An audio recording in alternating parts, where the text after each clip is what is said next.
This week at City Hall, the city released our financial information for 2019. It's called the Financial Update. The release was put out by our finance chair, Councillor Scott Gillingham. Upon reading it, I realized I have far more questions now about the financial management or system in which the City of Winnipeg is currently working under. Let me tell you why.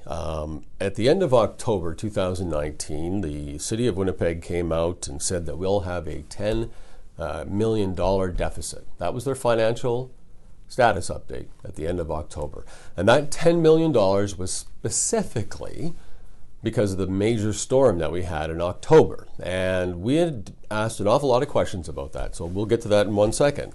And then at the end of November, we miraculously were able to bring the deficit down to $6.7 million, despite having paid $10 million for the major storm that happened in October. And then, while this was all going on, of course, we were banging on the province's door and coming to you and saying how bad the province was, because you're going to have to pay more money, even though it's your money you give to the provincial government, because they don't want to give us any money for the storm. So in earlier this year, or near the end of last year, I can't remember exactly when it was, the province came out and said we are going to give money to all the jurisdictions across the province based on their knowledge and information that they have. City of Winnipeg will probably be in line for $1 million, $1.1 million, maybe a little bit more. And then our financial fiscal or year-end update comes out for 2019, and wouldn't you know it, we're only $1.1 million in deficit.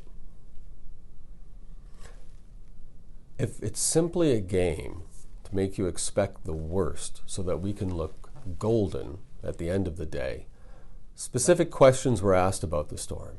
How did you come up with the figure of $10 million? And it was based on a formula that our own financial department put together. They have been doing the numbers, they have been tracking it, and they were convinced our cost would be $10 million.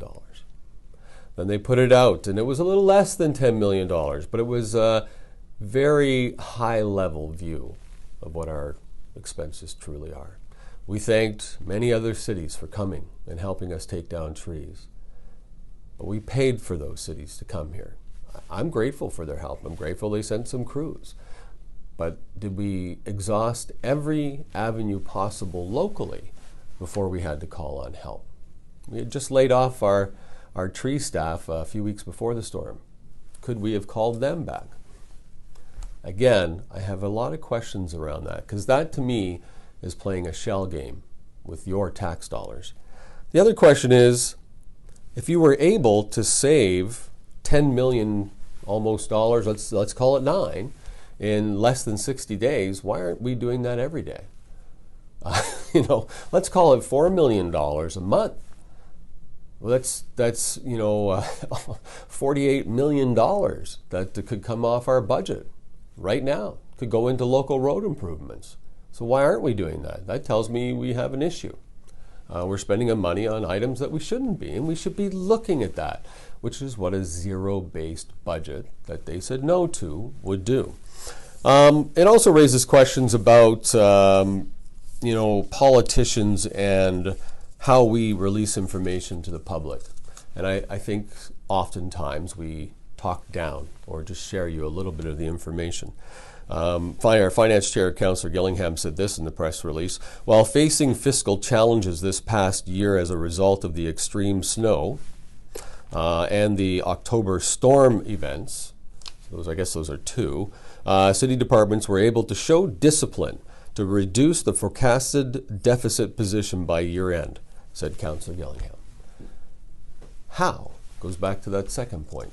How did you find that money, and why aren't we showing that discipline on a daily basis?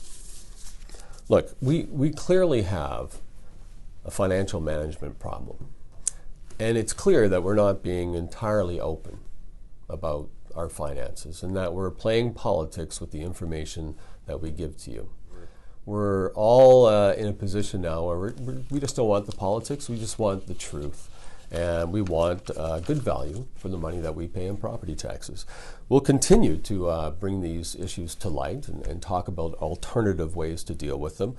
If you have any thoughts or comments, by all means, send me an email, kevink at kevinklein.ca, or you can leave a message on any one of our social media platforms.